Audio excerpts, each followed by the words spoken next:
So this is Jane Guberman, and today is Thursday, December 19th, 2013. I'm here with Jimmy Plord at his home in Roslindale, Massachusetts, and we're going to record an interview as part of the Our Marathon Oral History Project. Jimmy, do I have your permission to record this interview? Yes, you do. Great. So we're conducting this interview to create a permanent historical record of the Boston Marathon bombings and their aftermath, and we'll spend much of our time together today talking about your experiences of what happened that day and in the days and weeks and months that followed. But we also want the interview to make sense to people decades from now. So we'd like to begin by learning a little bit about who you are. So could you begin by telling me a little bit about yourself, starting with where you're from and a little bit about your family? Sure. I'm going into my 14th year in Boston. I'm originally from New York. After college, I moved to Boston. Began a career working downtown in business. Go back. I want to hear about your childhood a little bit. Where did you grow up in New York? I grew up just outside the capital, Albany, New York, in a town called Colony, a rather large suburb, middle class, upbringing, and my dad was a paramedic growing up, and my mom and father were both volunteer firefighters. My mom was the first female volunteer firefighter in the state of New York. So. To fast forward to present day, which we'll get to, it's one of those things I was kind of born into. I went against it for a while. I went to college after high school, and I went to Siena College, where I took a career in political science, and I was planning to work in local politics at the Capitol in Albany, New York. Realized that wasn't for me. I'd been to Boston numerous times, and I just knew I had to get to Boston. So that's what I did. I took my first opportunity out of New York. I came to Boston. And fell in love with the city. Have been here ever since. I started my rite of passage like most young people do in the city, and they start by going to Brighton. They spent a few years there and went to Southie for a year, and then I moved to Charlestown, where I spent 10 years before moving out to Roslindale after meeting my wife. How did you choose Siena College? Siena was my first choice. I went to University of New Haven, Connecticut for fire science. After being there for about a year, I realized the program wasn't for me at the time. The college was a commuter college. Everybody cleared on the weekends, and it wasn't really the college I was looking for. I had in mind. So Siena was just going to be a short one semester stepping stone when I really, figured out where I was going. And once I walked in the door, I fell in love with it. I have friends that I talk to on a daily basis from Siena. Friends for life out of there. It was a great experience, and I recommend everybody going there. I understand that Siena is a Catholic college, liberal arts, with a Catholic and Franciscan background. How does that sort of come out in your experience there? It's come out a lot. It's a lot. We're based on values. I've never really considered myself a very religious person. To be honest, I'm a holiday church observer. Major holidays, you'll see me there in middle to back of the rows. But it's the values that are instilled. It's not just about the academics. It's talking about how to be a good person, how to treat others well, and things that have been instilled in not only myself, but the history of the school. So it makes it feel like you want to kind of become a better person by leaving Siena. So that was important to me. It wasn't at first. I matured on campus, and probably couldn't tell you what I did in most of my classes, but I can tell you the life lessons that I learned every day from being at Siena. Such as one that kind of brought me fast forward to the marathon was Father Kevin Mackin was an amazing Franciscan friar, president of the college during my tenure there, and he wrote one. He said it one day in passing. We're at a luncheon, and he said, "Live your life to be greater than yourself." And if there was ever anything that touched somebody or kind of was ingrained, it was something that I've never forgot. I've wrote it. I wrote it on my Facebook page. I've said it to kids. I've said it to my niece and nephew.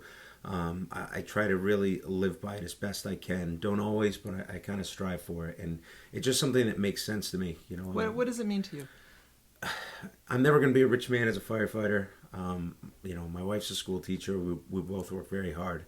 But the rewards in life doesn't have to kind of come from what jingles in your pocket all the time. It's some of the little things. Luckily, both of us have jobs where we're rewarded on a daily basis, where my big sale can be, a smiling kid after giving them a Band-Aid, or a family thanking me after, their father gets pulses back after they watched him get cardiac arrest right in front of him on the floor. So moments like that kind of really puts things in perspective and shows value for me, more so than some of the financial things, and I hate to keep bringing up the financial things, but I think there's so much value placed on it that the intangibles in life are really forgotten about, which is to live your life greater than yourself. And to me, that means helping others. So I understand you originally wanted to be a teacher. Is that right? I thought I was going to go into business and make a lot of that money. And after about a year there, I said, geez, this is not for me. I got to do something else. So I quit my job and I stayed with a friend out in Long Island for a bit. And then I came back and I got a job as a substitute teacher. I'd taken teaching classes and I was like, I love this. This is a fantastic job. I taught seventh grade history, and it was a wonderful stepping stone for me. It transitioned to the EMS and fire world because I said, geez, you know what? I'm kind of an active guy. I need to keep busy. So I took a job because I grew up on the ambulance during the summer. And then once I got a taste of the ambulance life, I realized, geez, you know what? I'm busy. I'm out and about. I'm not contained by four walls. And I could still get an opportunity to interact with people, and I fell in love with it. I'm lucky now because once I joined the Boston Fire Department, due to my teaching experience and my experience with Boston EMS, I do a great deal of the emergency medical teaching for the department on a regular basis. Not only the continuing education classes for the firefighters, but also all new candidates that come in are going to receive an EMT class, and I'm a certified instructor, so I still get to teach, which I love. So nowadays you're a professional firefighter with the Boston Fire Department. Tell us where you are. I currently am at Engine 28 in Jamaica Plain, Engine 28 in Tower Letter 10, so pretty close to where I am. It's where I was assigned once I got out of the fire academy, and it's a great firehouse. It's a great group of guys. We not only do our regular emergency services and our fire duty, but we also do technical rescue. So somebody's stuck on the side of the PRU, we're trained on how to rappel down. Somebody's stuck in a hole. Somebody has a building collapse. So there's a ton of training, and it's fantastic because when we're not busy doing calls, I'm not one that likes to sit idle, and we get to keep busy doing training and a lot of different things. So I love it. It's the culmination of 10 years of taking the fire test, waiting for the call, and finally getting the call, and just being so excited. Tell us a little bit more about your training, because I, for one, know nothing about how firefighters are trained. Okay. So as a firefighter, we go through the fire academy. It's 6 months. We're there, and we do everything from PT, physical training in the morning. We work out, we run. Then we have classroom time where we learn about fire. We learn about building construction. We learn about emergency medicine, and then we have to learn about the ladder trucks and the engines, and we have to climb ladders, and we have to chop wood, and we have to learn how to work the hoses and the pumps, and it's a lot of physical work. A lot of people don't realize there's a fair amount of classroom work as well, and they work together to come out with an all-around, well-rounded firefighter that's ready to go out for just any situation. Because the marathon will tell you, in just my everyday job, when I say firefighter, I'm a professional rescuer. It doesn't have to be a burning building. It could be the car accident. It could be grandma fell down the stairs, or the kid that's choking. So many different things. Basically, when bad things happen, you call the fire department, and we want to be able to help in any situation. So what are some kinds of situations where you're responding typically in Jamaica Plain, and how many guys and women, or just men? No, firefighters. We have female firefighters, predominantly male, but we have female firefighters as well who do a fantastic job. We go to accidents, everything from, of course, fires. We have structure fires. It could be in businesses, could be in residential homes, big and small. We just had there was a big fire a couple weeks ago, the night before Thanksgiving. One of our guys fell through a hole in the floor and was getting burned in a hole for about 5 minutes, and he able to pull himself out. He's doing okay, but that's the worst case scenario. You had to call a Mayday, so a very risky call to. People call because they're locked out of the house and they have the stove on, and it's going to turn into a fire unless we get there. Or someone's having chest pain, or somebody's hurt. A lot of car accidents, a lot of people hit by cars, a lot of typical things in city life. We also go for a couple of years ago we had a full on building collapse in the middle of winter, and we didn't know if it was were there people in it. It was a full family, and the entire building had pancaked down to nothing. So You never really know. I worked at 24 yesterday. We were busy. We were up all night, and you try and catch a few Z's when you can, but the bell goes off. You jump up, you slide the pole, you hop on the piece, and you hopefully listen to the radio to tell you if it's a medical, if it's a fire, if it's a car accident, or anything else in between. So I have 10 years of city service under my belt between Boston EMS, where I was an EMT, trained as a paramedic, and also now as a firefighter. So there isn't really too much now with the marathon, unfortunately, that I haven't been a part of or seen. What's the difference between what an EMT person is doing and what a firefighter is doing in any of these situations? Well, we work together, as in the Boston EMS does a great job for the city. They transport the patients to the hospital. We're the first responders. We're usually the first ones on scene to render care. We have EMTs, we have paramedics, we actually have nurses that work as firefighters. We do a lot of things, and we work well together to, first and foremost, to show up, to stabilize the patient, to apply oxygen if they're bleeding, to stop the bleeding, to put them on a backboard, to stabilize the car if it's in a bad accident. And a lot of times too, with Boston EMS, Boston Fire, even Boston Police, a lot of times people are very upset and they don't know what to do.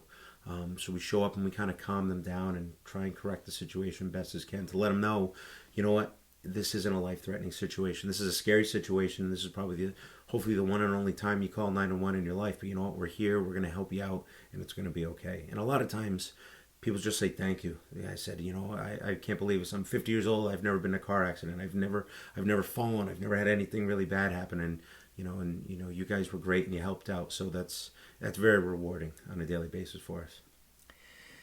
So let's turn now to talking a little bit about the Boston Marathon, which of course is one of the premier running events in the world. Can you describe how you personally felt about Marathon Day in the past and what your involvement has been?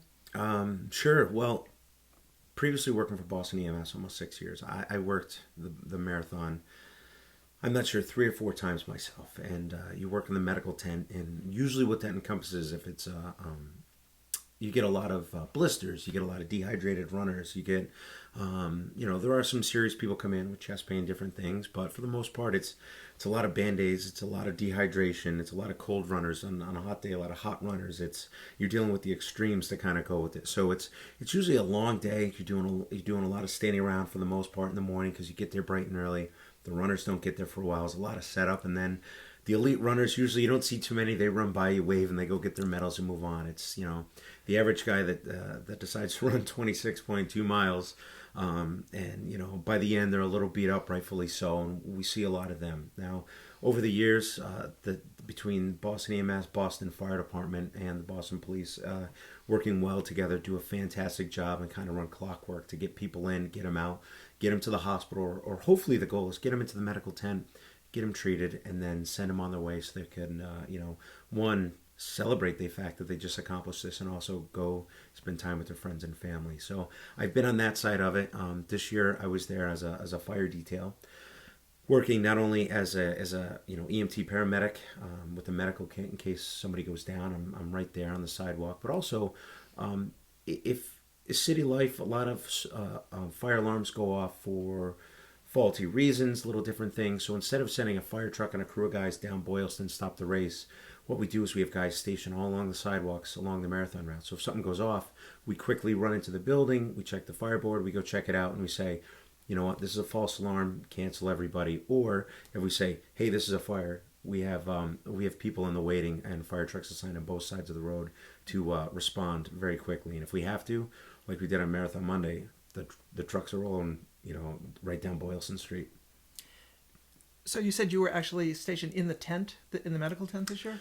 No, not this year. This year I was on the sidewalk. I was assigned between Arlington and what was I assigned? Arlington and Dartmouth, and I was just kind of on a walking beat, going back and forth, and we had guys stationed all along there just to assign a certain amount of buildings. And you're looking for different things. You always want to keep your eye out to look for, see something, say something. They train everybody in the world for that. So we're trained, if you see something not right, make sure you let somebody know with their radios. But also you're looking to make sure the well-being of, if it's a hot day, people standing out there, they can pass out and people get fatigued and all sorts of different things. But you're looking for the runners. And then, of course, you're listening to the radios to say, hey, go into this building, check it out, and let us know if we need to stop the race to get a fire truck down there to, put out a fire. But luckily, Historically, I don't believe we've had to do that prior to this.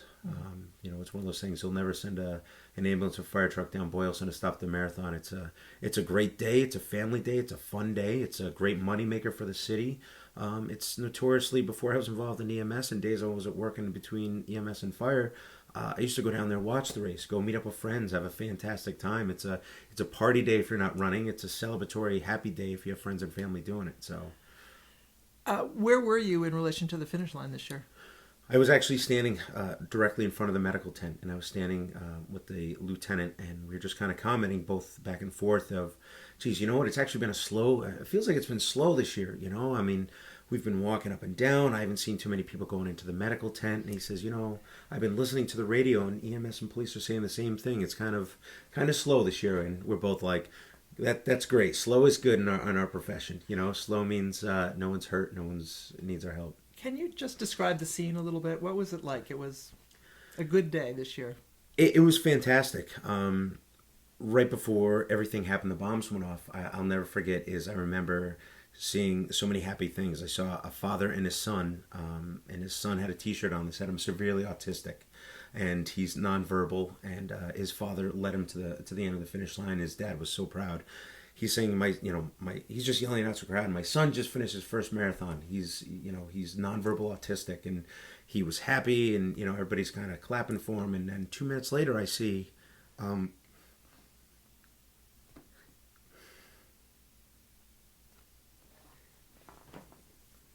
excuse me. That's quite all right. 2 minutes later, I see a guy finish the race, and I laughed. Because he pulls out a ring out of a shoe. He just ran 26 miles with a ring in his shoe. Now, when I give the ring to my wife, it was like a hot movie ticket in my pocket. I checked. I had to walk 10 feet with it, and I kept checking my pocket to make sure, it didn't get lost. And this guy ran 26 miles. He pulls it out, and I see him scanning the crowd, and he runs over, and he proposes to his wife. A few minutes later, I see another guy show up. And a girl comes to the barricade. She goes, here it is, here it is. She gives him the, the ring, and he goes over and he proposes to, his girlfriend at the time. So seconds later, there's an explosion. So I see these amazing experiences, and it all comes to an end so fast. And I'll never forget, I'm standing there next to Fire Lieutenant Mike Walsh. He's been on the job forever, seen a lot of different things. Real good guy. And you hear an explosion, and I wasn't in the military like predominantly most of the guys on the job were, but I have been around for a few things. And I said right away, we both look at each other, and I don't forget, he says, that's not right, that's not right. And we instinctively both started running down Boylston Street. Now, we're running on the marathon route. We're running down the street. Now, runners heard something, but they're finishing the race, and they got their arms up going, yay, hey. They're not turning around. They're just so happy that they ran for 4 hours or whatever it was. And then all of a sudden, within seconds, I see the first person with his clothes ripped off, and he's singed, and he's bleeding. And then I see more people coming across. So we get up to it, and I take a pull on the railing, and you see the picture of the military guys who did a wonderful job finally getting those down. But when people first started pulling on them, I took one pull, and I said, geez, these aren't going to come up. They're all locked up. So I'm a big guy, ducked underneath them, and I came up underneath the bleachers, and I looked up. And actually right before that, I heard the second explosion. And I knew through my training, we did a training the week before, which I was a part of through the EMS division on MCIs, mass casualty incidents. And one of the things that's ingrained in us over the years, and I'm trying to explain to the newer guys, is, you know what? The first bomb is made for everybody. That's made for the people that get us in. The second one's made for us. That's made to kill the first responders. Because what's going to shut everything down is seeing first responders. If the help's hurt, who else is going to come? So I said, this is the real thing now. And, I looked up, and it was just a pool of blood. It must have been, it looked like it was an inch deep. And it was strewn across the sidewalk, and there's smoke, and it was surprisingly quiet. I'll still never forget that, and the fact that the people on the ground weren't screaming. I've seen people shot, stabbed, and pinned by cars and different things, and you usually hear the yells and the screams, the shock, the silence, the reverberation, and in the background you could hear all sorts of noise. And people ask me, did you hear your radio? Did you hear them saying, hey, don't, that was possibly a bomb, don't go in there, wait and let's do this, get the guys over here, strike the boxes, a term we used to get everybody there. it was all white noise. I heard nothing. I just kind of tunnel vision to say, this is the worst thing I've ever seen. I apologize. I've told the story. I've had a great network to tell the story, and my wife's been fantastic. My friends have been fantastic. I did go see, which a lot of guys did, go talk to somebody, which I thought I would. I made joke of it. It's great. I got to talk to a shrink, but it was fantastic, and I have been able to talk about it. Except you never know when it kind of overwhelms you and it gets to you, and so I apologize. It's tough to tell. No apologies necessary. So look at the scene, and I came up, and one of the things you have to realize is who can you help first. There was so many people, and you have to figure out your resources. Now, I have a fair amount of experience. I'm a paramedic. Who can I actually save a life right now? Every single person needs help, but who can I help first? Who's the most severe? So you take a quick glance at the scene, and when I did, I looked and I said, this is the worst thing I've ever seen. But I took a look at the building. I took the glass. I thought the explosion was inside the building, and it blew everybody out. So I said, you know what? This is the worst, but I'm going to go in the building, and I'm going to see nothing compared to what's out here. So what I did do is I went in the first building I saw, which was, I think it was Sweet's Candy Shop. Sugar Heaven? Sugar Heaven, excuse me. Sugar Heaven. So I run in there, and I see people, they're literally shell-shocked, just kind of dazed, and I screamed, everybody get out of here, get out of here, maybe with a little more force and expletives than that, but, for everybody to go. And there was right to my right was the counter, the checkout counter, and all of a sudden a guy says, you got to help this girl. And I said, you got to go, get out, get out. And I looked down, and I looked at this girl, and she was on the ground, and there was a couple people around her. She must have been 12, 14. Bald guy right there, and he's, come to find out his name's Bruce Mendelson, great guy, helped her out, was the first person that found Victoria down on the ground. And he took a sheet, and we didn't find out till after. I went back to the store a while after, and it had gummy bears on it, and there was a scarf or something, and maybe in pajamas or something, but he's starting to put it on. I said, you got to go. And he's like, you got to take care of her. I said, I got this. You got to go. So they left. And I says, take care of her. So I tightened it down. And, it was a tough decision because I'm like, do I stay with her? Is her injuries most life-threatening? I just saw people with their limbs blown off outside. And I'm trying to think, where can my skills be used to really help? And I just took one look down, and I said, I can't leave this girl here. So I said, well, we got to go. And she screamed. I'm not going back out there. And I said, we're going. So I scooped her right up, and I walked outside, and I hit the ground running. And when I took a left on Boylston, I saw two girls that I know from Boston EMS, Janelle Jimenez and Danielle Hickey, and I saw them on a stretcher, and it's just so nice for me versus a lot of other guys because I know a lot of the faces when the ambulance pulls up. I know a lot of the people, so it was great to see us. And I said, these girls were coming. I said, hey, take this girl. And I said, promise me you get her to the ambulance. I said, we'll take care of her. And, I didn't see her till after the fact when I was at the hospital reunited, but they did a wonderful job making sure that she was okay. So I turned around at that point. I went back into the scene, and I just leaned down to try and start helping people. And the first thing I did was I never carry a knife on me. I know a lot of guys have them in their pocket. And that morning, I actually took the commuter rail in, and I was sitting in the car. My wife dropped me off, and she's like, what are you doing? I said, I don't know. I said, I was playing my knife, and I keep one in the console of my car. And she's like, she said, what are you doing? I said, I don't know. I threw it in my pocket. And I'm glad I did. And I never have, and I never have since. But I used that to cut a pair of, I don't know if it was a pants or a coat to make my first tourniquet. And I put it around someone's leg. I don't know if it was a guy, it was a girl. But I just tightened it down. I'll never forget because I put tourniquets on people before on EMS. And I'd use my foot to kind of really tighten this down on...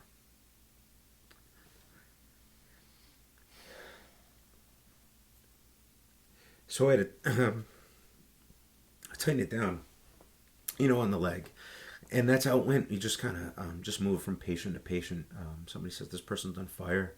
And, I have my fire coat and stuff. I just use my hand to put out their clothes and just kind of cut and rip. And people started coming up, and everybody, it's funny, people usually don't know what to do in those situations. The average person, not only like yourself, they show up and I want to help, but they don't know what to do. And that point, people that stayed and helped knew what to do. They weren't trained, but they said, I got to stop bleeding. What do I do? And I just started screaming like other people, tourniquets, wrap anything.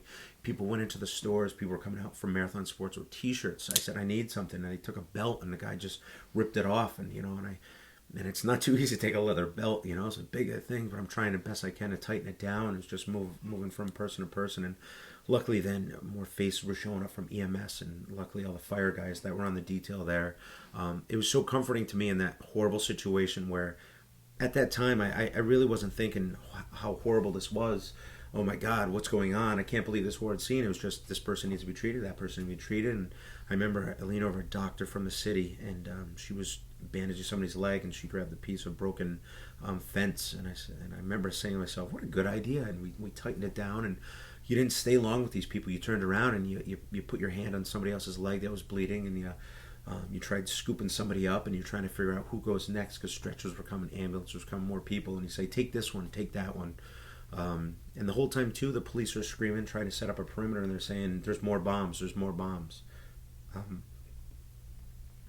And at that point, were most of the people on the street, other than those who were injured, who was there? Was it mainly first responders at that point? I would say predominantly there was Boston firefighters, Boston EMS, Boston police were there, but they were doing their job, setting up the perimeter. I was at the first bombing location, and it was, and on top of that, it was just a lot of bystanders that were just helping out. Like I said, if anything, trying to be a comforting person, but also they knew to just stop the bleeding. And it's amazing to me to see total strangers on that cold day whipping off their shirts, taking off their pants, whipping off their belts, anything and everything. It wasn't that they were told to do anything; it's that they knew they had to do something. So that still is amazing to me. I said it before, and one of the other things that I talked about was, ironically, I'm a history buff. It's Patriots Day. It's a very proud day for the city. It's not only a day where people get the day off, or I think some people are proud of that, but also too, it's a historical reference, the first shots of American Revolution, where patriots decided to stand up, and that was my job. I was paid to be there. That was my job, to do that very thing which I've been trained for. And the average guy and this girl on the street weren't, and they stepped up to say, we're being attacked. I need to be a patriot and help people. So they did. You've said it was a perfect storm for dealing with that situation. What do you mean by that?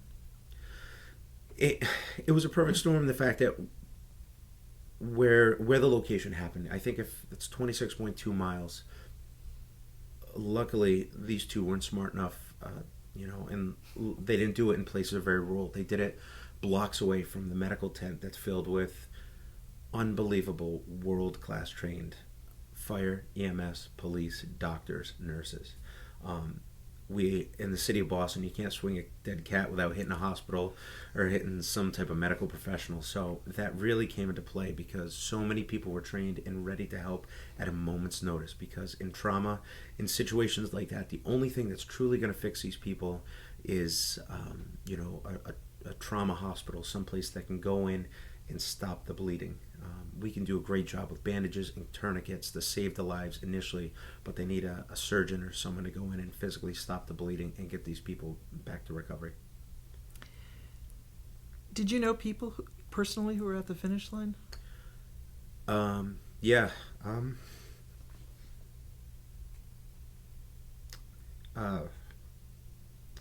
My wife and my in-laws came down to the marathon. They want to take my daughter, who was she's gonna tell me I'm wrong with the months, but I believe she said she was 15 months old at that point. She was walking. We had a short stroller for her. My wife was 5 months pregnant, and they watched. They watched the race in front of Marathon Sports till 2:30 in the afternoon. And I know it's 2:30 because I got a text at 2:30 that says, Kaylee's tired.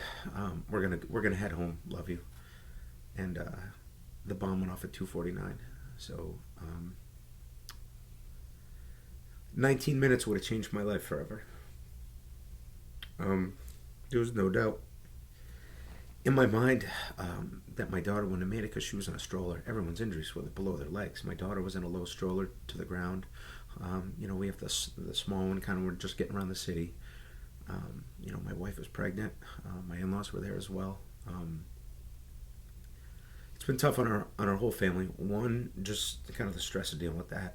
With me being down there, just doing my job, and then just knowing that my family was down there, and minutes could have changed my life forever.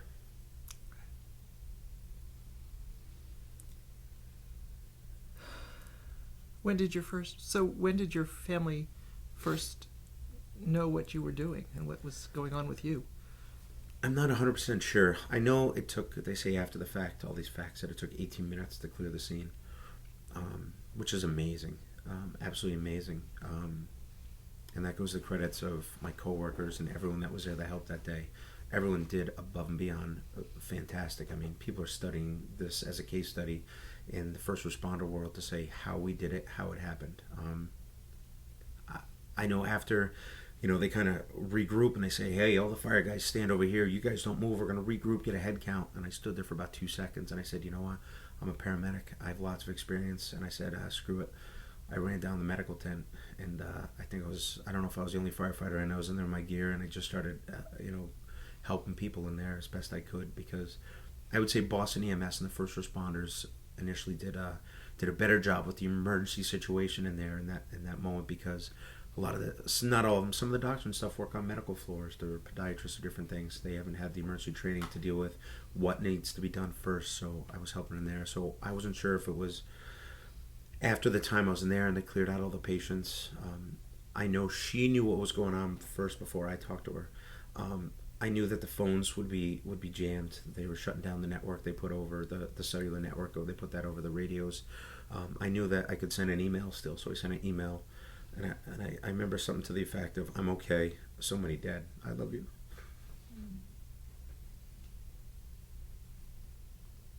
So it's unbelievable to me how I can talk about this stuff one day and it's fine, and then it just gets me. I brought it up before, but you never know what's going to get you, Yeah. So 18 minutes. The whole thing was 18 minutes. And then what? It's still like late afternoon. Then what happened? 18 minutes on the sidewalk at the first bomb site, and then I don't know exactly how long it took to clear out the medical tent of everybody. Now the medical tent still had some of the people that had the boo-boos and the band-aids going on from the marathon. There, people dehydrated, people with real medical problems. Any other day, hey, this guy's pretty serious, he's pretty dehydrated. After that, hey, get up, you're pushed, get off the bed, push over. Well, we got some more serious people in, because it's always a matter of triage, and triage is a French word to sort, and we're always trying to sort who needs to go first, who's the most serious. So that was a lot. And then after the fact, then I finally left there and I checked in at the fire location, the fire headquarters on Copley Square there, and little things. They said, hey, you know what, spread out, don't all stand together. Why do we do that? In case there's another bomb, we don't want y'all to blow up, so we spread out. We're trying to regroup, count heads. There's fire trucks on Boylston Street. There's police in SWAT gear, and not just the guns, kind of with the covers on them, the safeties on. These are guys with their hands on the triggers, walking up and down the streets.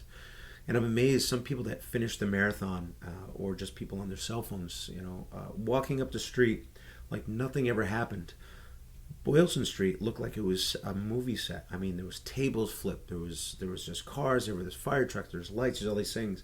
And groups of people were just walking up Boylston, and the police are screaming, "Freeze! Don't move! Don't come toward us! Don't go near us! Get back!" And they're like, "Oh no, I just have to go up here." And they put people down on the sidewalks. It was, people didn't know what to expect at that point. Do I think that was extreme? Absolutely not. It's the right thing to do at that point.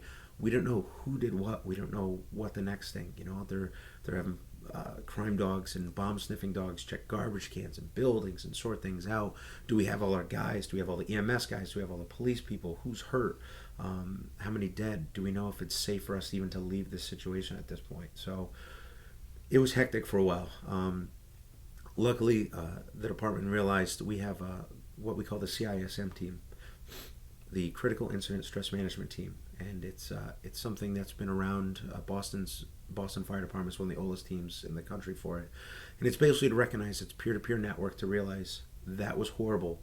Let's go talk about it by the people that were there and the people that do what you do, and let's have a sit down and let's kind of figure this stuff out, and let's talk about it initially to see who needs help and what's going on. So they walked us over to the firehouse over in the theater district. We call it Broadway 717.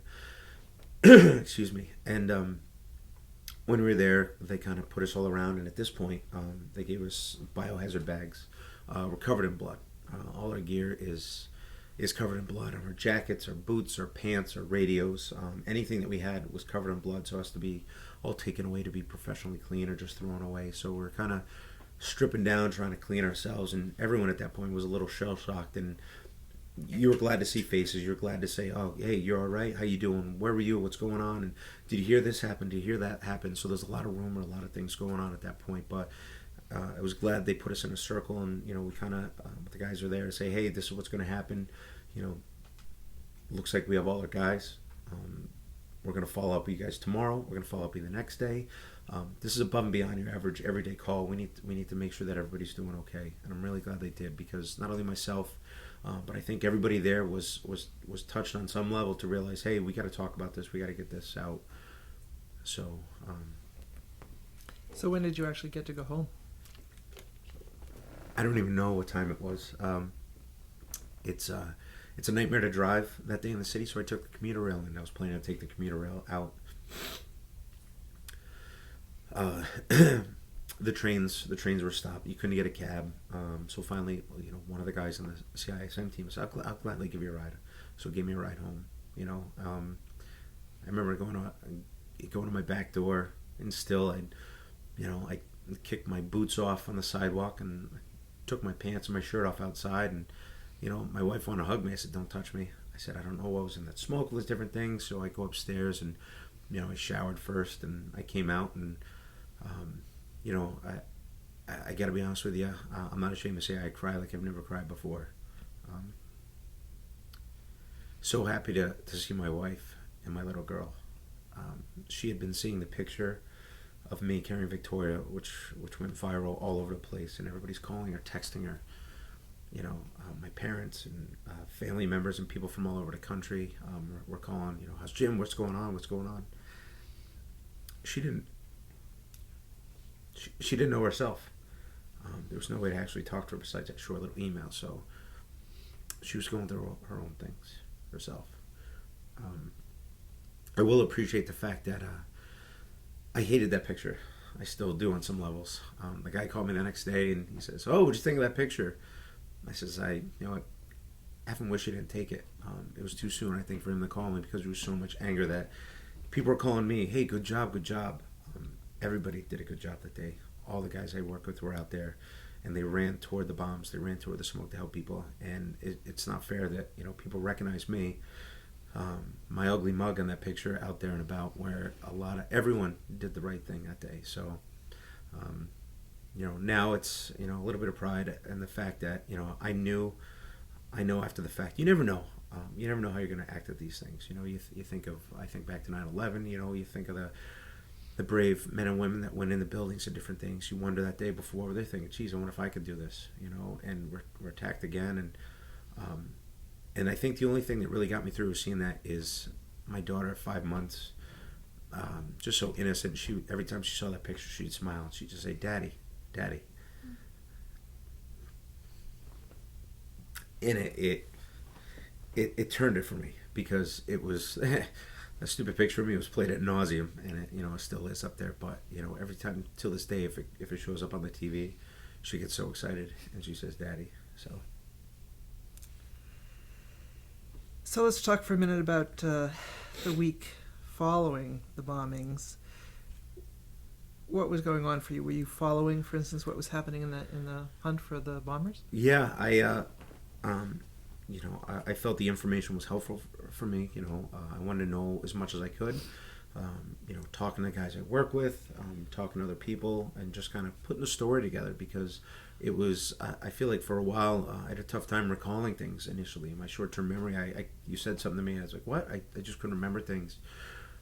So I just wanted to get the story and get it right. I remember the night of the marathon, my wife's like, let's go to sleep. And I said, I can't go to sleep. And I know one of the things is I said, I'm going to put as many of my feelings and emotions down on paper. And I wrote out everything that I saw, and I remember the best I could. And then, it was days later, I looked at it again and refined it a little bit again. But I just wanted to get as much as I could down on paper, just kind of remember it.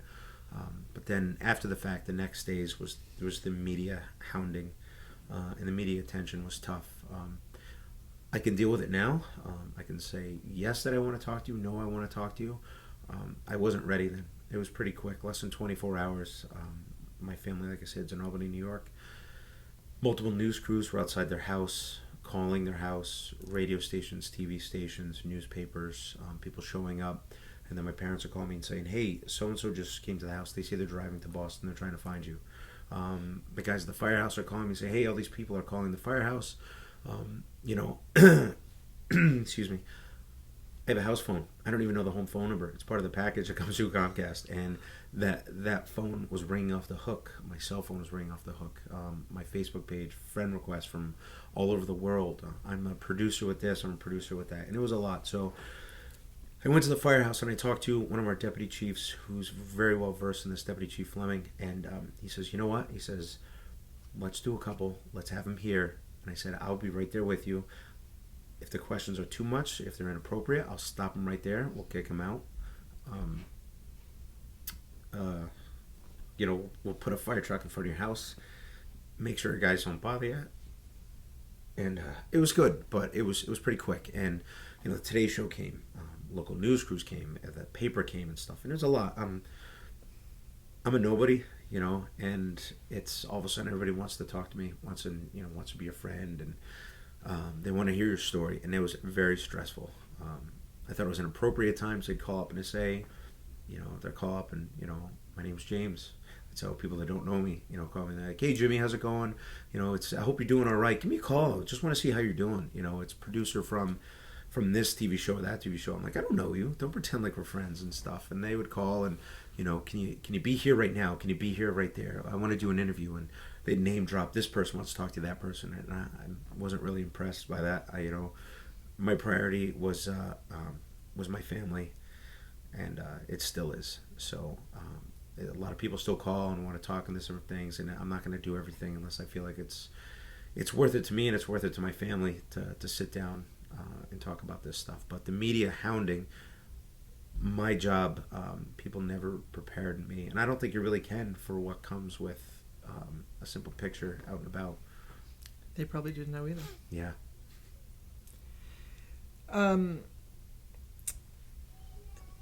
One thing that did come out of the media was the reunion with Victoria McGrath. How was that for you? It was good.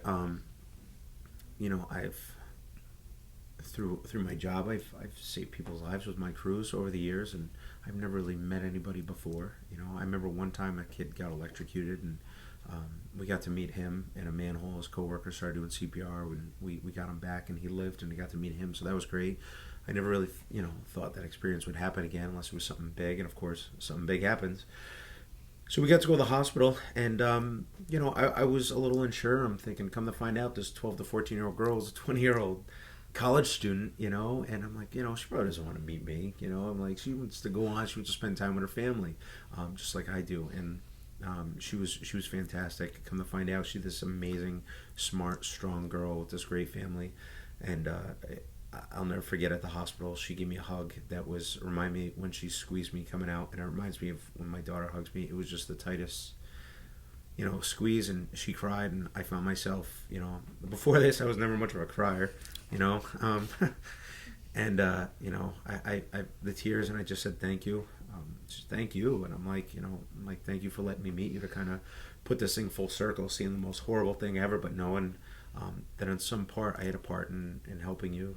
And she's become great, someone that I talk to, someone that's been in my house numerous times. You know, she likes my girls. She's been over for dinner. You know, I consider our lives are forever intertwined, and I honestly hope she's in my life forever as a friend, and I hope I can help her out. And I don't think she realizes how much she's helped me get through the stress of all this. What's helped you about knowing her? Just knowing that people always want to ask, oh my God, what was it like? What'd you see? You know, just like my job on a daily basis. You show up at a party, you show up somewhere, and the first thing they ever say to you is, what's the worst thing you've ever seen?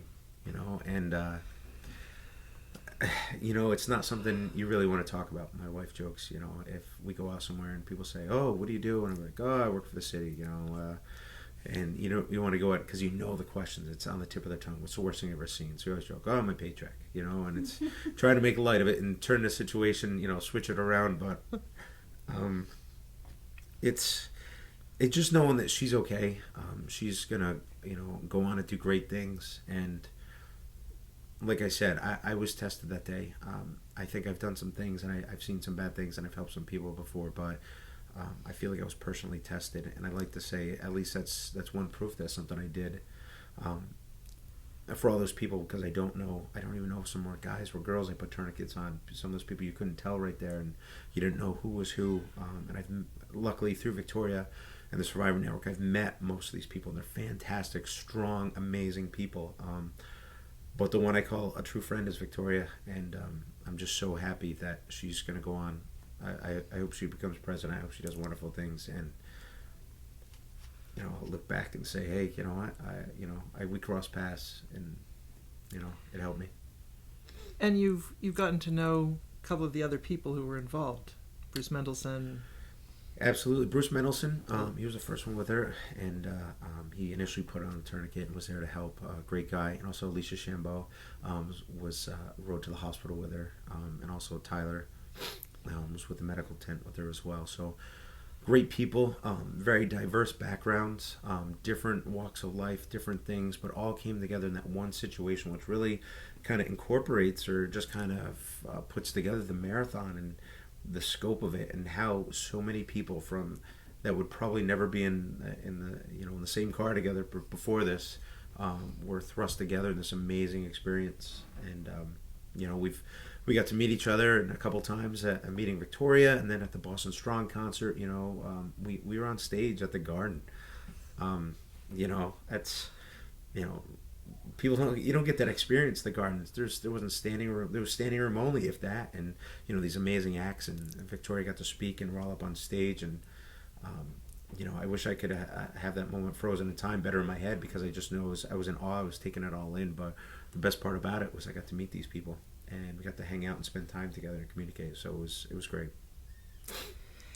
So it's now been over 8 months have gone by since the marathon, and so I want to spend a little bit of time just reflecting back on the impact of these events and their meaning for you now and as you look back. So we've talked a little bit about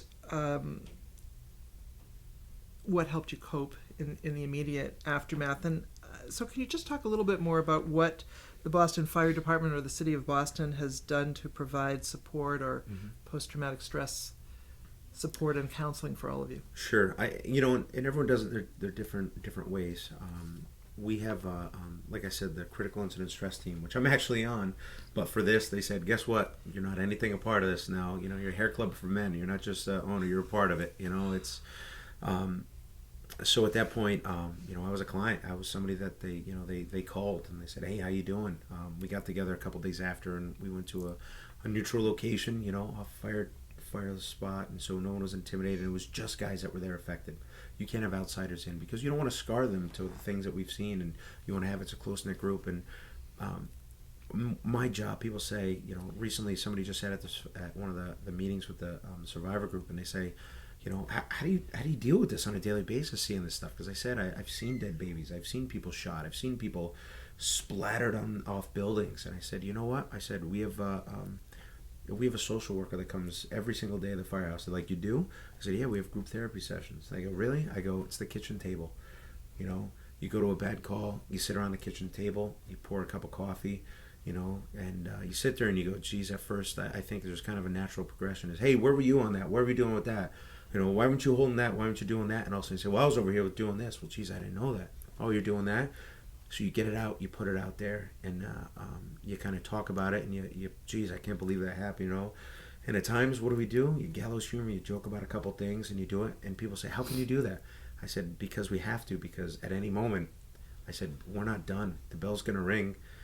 We're going to slide the pole. We're going to get back on the fire truck, and we're going to do it all over again. So it's you got to be able to put things in we talk about it, we joke about it, we we give each other a tough time. You know, I took a week off or so after the marathon to kind of clear my head. And I couldn't wait to get back to the firehouse because everybody's calling. Oh, you said it's such a good job. You're this and that. And I said, I can't wait to get back to the firehouse where I'm a nobody and they're going to give me a tough time. And, you know, we're going to break these others' chops. And it was... There's no short of that by the time you walk in the firehouse door from the other guys there. And you know what? It was the greatest part of being there because it was some resemblance of normalcy for me to get back and not just, oh, the picture, I saw your picture, how you doing? You know, it was like, hey, let's go, we got a call. What are you doing? Oh, you want some special attention? Come on, let's go, let's do this. And it was the best therapy. It was the best kind of thing to do. Now, like I said, as I contacted, I went to my doctor and I said, hey, I got to talk to somebody. This is overwhelming. So I called a counselor. I got a couple names. I went and it was someone I think that wasn't really specialized in trauma. She said, I'll take you on and I'll see if I refer to you. And she was great through the Faulkner Hospital and Brigham Women's Network. I'm not even sure, but she was great. She sat and listened, and I thought it was a lot more because you watch TV, them telling you different things, and kind of what I did today. You sit and you talk about it, just like I did at the kitchen table. And what you try to do is normalize. You try to normalize your feelings. You normalize to say, geez, this was out of my control. There's nothing I could have done. You did your part. You seem a little angry with that. Why are you angry? And we talk about it and stuff. And you realize the whole day was out of control. We all try to control and help out little parts of it to make sense of it and to kind of help people. So that's what's helped me. And I know the city and the team, the CISM team of the fire department has done a wonderful job following up with guys. Hey, you okay? Going around to every single firehouse, making sure everybody that was affected, and guys that were just on the residual, on the outskirts, knowing that, hey, that could have been you. Hey, how are you guys doing? I know the police and EMS have done it as well, and they've reached out. And I think the Boston Public Health Commission has done it as well through the Survivors Network. Now that 8 months have passed, would you say that the marathon bombings have had a lasting impact on you? For instance, your relationships? I mean, absolutely. I think I'm always going to be through that picture associated with the marathon. And as much at times I'm like, you just want to move on. But then I said, you know what? I've met nothing but wonderful, amazing people with amazing stories. I've seen guys on my job do amazing things, rise to the occasion. And I've seen everyday people on the street. There's just that story in the news. One of the first people I saw when he was hurt ended up going to the hospital, and he's in France right now with the last survivors, and he proposed to his nurse. I mean, these two people would never cross paths in a million years, and they're married. They're going to spend the rest of their lives together. That's astonishing to me. That's just awesome. The Boston Strong phrase where people are saying, hey, that's, that was taken from Army Strong, that was taken from that. It was taken for the right time by two guys that said, or two college students that said, what can we do? What can the average person on the street do? And they said, came up with this phrase, they made the shirts, and everybody got behind it. And it's wonderful. It's just amazing to see. You see the guy in the $5,000 suit with his Boston Strong hat on. You see the homeless guy, and he's got a Boston Strong T-shirt on. You see the average person on the street with the bracelets, this and that. And the best part about it is the money goes to help the people that were affected. I love that. I think it's great. So I'll get behind the Boston Strong phrase every day. And if I can help out by any one of these survivors, any one of my fellow first responders, I'll do it. I'll do what it takes. It helps me. It helps my family. And it's the right thing to do. Has it changed the way you think about yourself, would you say at all? It makes me realize what's important even more. It makes me realize that at the end of the day, it's, to me, it's about my family. Plain and simple. We're doing this interview, and I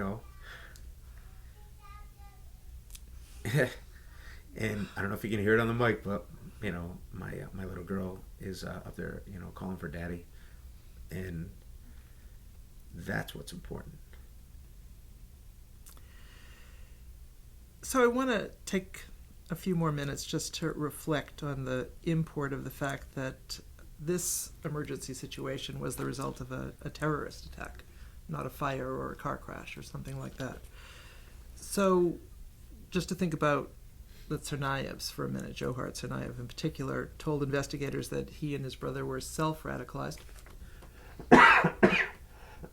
Excuse me. And that they drew on information and perspectives that were freely available on the internet. But many other people who went to high school with him or who knew him say that he was a nice kid for much of his life. And I'm wondering if you have any thoughts about what happened to this kid, and is there anything that we can do to prevent people from becoming terrorists? I think education is the number one thing. I think people get misinformed. They prey on basically the weak, and this kid had everything going for him. He was getting government assistance. He was getting a good education. He had a family, even though they're all screwed up in the head. He had that. The system is in place, and he could have done better in his family. That's the American dream, to do better than your parents did before you. And he was there. He was right on the track. He could have gone, and he decided to be misled by horrible information and bad people. And I can say it a little more calm. I mean, I still do. I have hatred, but I'm not going to live the rest of my life just wallowing in hatred over it. I'm going to forget about him, and I'm going to remember the Victorias. I'm going to remember the Jeff Bowmans. I'm going to remember the Rosannas. I'm going to remember these amazing people. And I don't give a shit. I'm going to forget about him. I hope he goes, and I hope they don't give him the death penalty. I hope he sits in a small box for the rest of his life, and he thinks about not only the fact that he hurt so many people, but he gave up so much personally. He gave up this American dream. He gave up, everything that he could have had for what? For this made up kind of terrorism dream of killing people. And the only thing it did is brought people together. It brought, out of the worst, it came the best, and the brightest came out of it. We saw everyday people rise up. We saw first responders do above and beyond what they ever were trained to do. We saw people that were survivors, and I keep saying survivors because some people say, the victims. They're not the victims. They're survivors. They survived, and they're going to do well, and they're going to move on. And the survivors are going to go on to do great things. I see, these people with new prosthetic limbs. They're driving, they're working, they're getting out, they're laughing, they're smiling, they're trying things they've never done before. They're skiing. They're talking about, I hope I get to run the marathon. That's amazing to me. That's just the human spirit, and the Boston Strong and the community of Boston, how we're going to rise up instead of focusing on these two idiots and what they did. Would you say the marathon and what happened this past year had any impact, though, on your overall sense of the world, or sense of security in the world, for instance? I don't think it's ignorant for me to say, in my line of work, we train for this because we know, unfortunately, it's going to happen. It was always just a matter of when, not if. It was when it was going to happen. Now, what I thought, I said, who would ever want to bomb Boston? Who wouldn't want to bomb Boston? Yeah, there's big cities, New York City, Chicago, L.A., these major metropolis type things. And you know what? Boston is a major player. It's a city. Financially, it's a big city, but it has a very small feel. It's very community based. It's very subjugated. It's very broken up into communities that make up the city. And you never thought, because it's just Boston. Why would anybody want this great city? And it changes my perspective that, it could be the small towns. It could be a city like Boston. So that scares me a little too, because before, when it was New York, which I am born and raised a New Yorker, growing in Albany, but New York City, I mean, everybody in the world knows New York City. It's a major metropolis. Who would ever thought Boston? So that's changed my perspective. As somebody that's lives in the city, my wife and I are both from New York, but we just, we're raising two Bostonians, two natives, so... How prepared do you think we are as a country and as different communities within the country to respond to terrorist threats in the future? We do a great job, I think, initially. I'll speak to Boston. We do a good job. We do a good job of training. We train at the fire department. We train on terrorism activities. We train and we're notified about different things. We work on hazmat. We talk about tech rescue. Just life as a first responder. The first bombs for the people, second bombs for us. The different things prepare us. But I don't know if we're ever fully going to be prepared, because that's the terrorist job, is to always get us when we're off guard. Now, we're going to be there, and we're going to be ready most of the time, and we're going to be out and about, and we're not going to be deterred. If another bomb goes off, God willing, will never ever happen. But if it does, I hope I'm working. I hope the guys and girls that I work with, the firefighters, are going to be out there, and I know for a fact they're gonna run back right back into the smoke, run back into the bomb. Not because of our job, because it's why we do our job. It's who we are. We want to help people. We want to do the right thing. There's been some criticism of the fire chief in the aftermath of the bombings. I'm just curious what you would say about the Boston Fire Department and how it performed in general that day. The Boston Fire Department excelled that day. The individuals that I work with, that were on scene, that I saw, that I've seen in the pictures, that I've seen on the videos, they did an amazing job. They dealt with wartime situations as best as they could, and also as well to the hat to the Boston Police and the Boston EMS as well. It was a war zone. I'm not military. Most of the guys I work with, and there was guys that were there that were active duty in Iraq and Afghanistan, were saying, Jesus, we saw this in Iraq and Afghanistan, not on the city streets of Boylston. So they did above and beyond. They did everything that was asked for them, and that's why I said before, is the world's looking at us and they're coming to us and saying, how did you guys do that? How did you do it so well? Can we come? Can we talk to you? Can we come interview the chiefs and the different people to say, this is amazing. We want to take the model and the things that you did that day, and we want to apply it to our system in case something bad happens. We want to do the Boston model. We want to make sure that we can respond as well as you did. And what do you think are the major lessons that they should take away? The major lessons, number one, is you have to have the right training. We need to put more money into the training of firefighters and first responders. 9/11 was, more than 10 years ago, and people, I think, forget. They say, well, what are we putting all this money into fire gear? What are we putting all this money in this stuff? Let's put it into something else. But you know what? We're not paid for kind of, the downtime. We're paid for when the bomb goes off. We're paid for when the building's on fire. We're paid for when, grandma and grandma have heart attacks. That's the time we do all the training, and that's why we do this stuff. We need equipment. We need training. And we need to just have the manpower to get out there and do it. That day, we had firefighters out there. I hope next year there's more firefighters out there. I hope there's more EMTs out there. I hope there's more cops. Now, I don't want it to be a police state. I don't think that's what we're going for. But you know what? I think we should be prepared. I think we should have the right people out there. And the public wants to see us out there. The public wants to see the firefighter and the cop and the EMT standing in the corner, because they know, geez, you know what? If I stub my toe over here, they're going to help me. But if a bomb goes off too, they're going to help me as well. So it doesn't matter what it is. They want to see us out there, and I want to be out there for it. I hope I will be at the next marathon. You will be. I will be.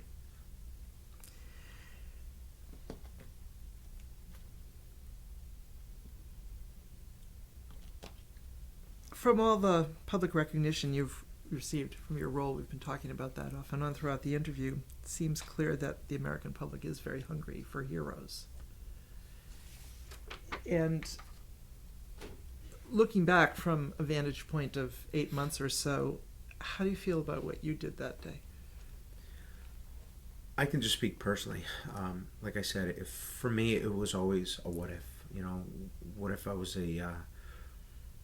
if it was a situation? Would I freeze? Would I not be able to go in? And I personally think I was tested that day. And as soon as it went off, the Lieutenant, Mike Walsh, and I, the bomb went off, and we both instinctively didn't have to say each other, like, we should go down there. We both started running. And I'm proud of the fact that I guess I was challenged, and I think my training kicked in. I did what I had to do to help as many people as possible. And I hope I did. Yeah. Do you think that there are complexities or challenges to being hailed as a hero?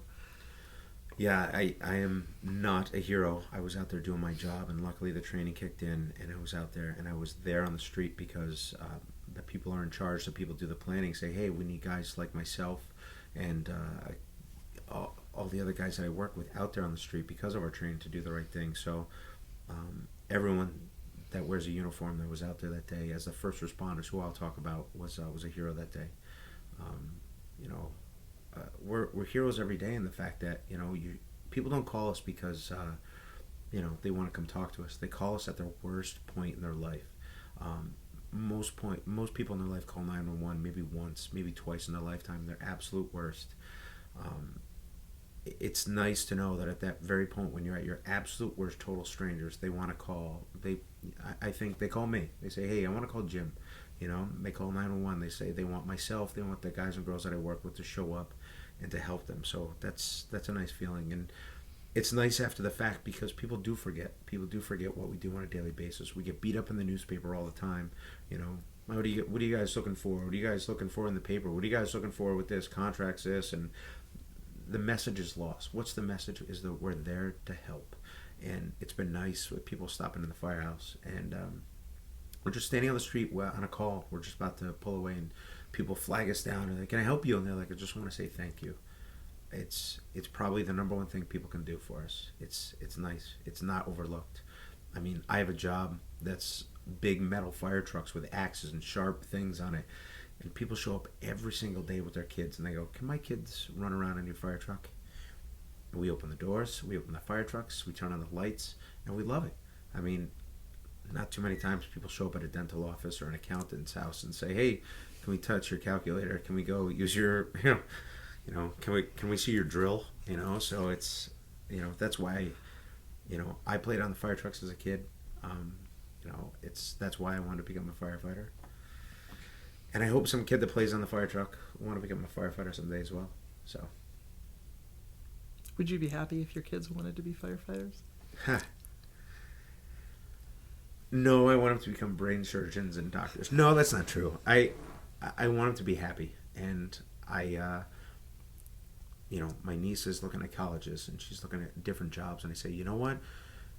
Do what you want to do, and the money will show up. If you're happy, you'll get rewarded with it. If you go just for the money, you're going to be very unhappy. That's what I did initially, and I've seen so many of my friends that have done that. They live for the weekends, and the weekends aren't long enough, and during the week is hell for them. I'm lucky. I go to work, and I love it. I show up early. I stay late.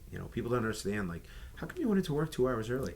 It's awesome. I can't wait to go see what's going on at the firehouse, see the guys. I can't wait to just get out there and get out and do another call and see what's going on. So if my girls want to be firefighters, they'll be the best firefighters in the world. Anything else you want to add? No, I think I said too much as is. I don't think so. Thank you so much. Thank really, you. From the bottom of our hearts I for appreciate it. doing this interview with us. And I assure you, this interview will become part of the most important collection that's out there on Thank what you. happened there. That's what's important to me is all these things. I keep putting all this stuff in, and I'm not ready to kind of sort it out yet. And I just get stuff from articles to gifts to different things. People are sending stuff, and I just kind of put it in the bin. And maybe marathon time, maybe next year, I'll kind of go through and I'll organize it with my wife, and we'll put it for down the road when I gotta have the conversation with my girls. Thank you so much. Thank you.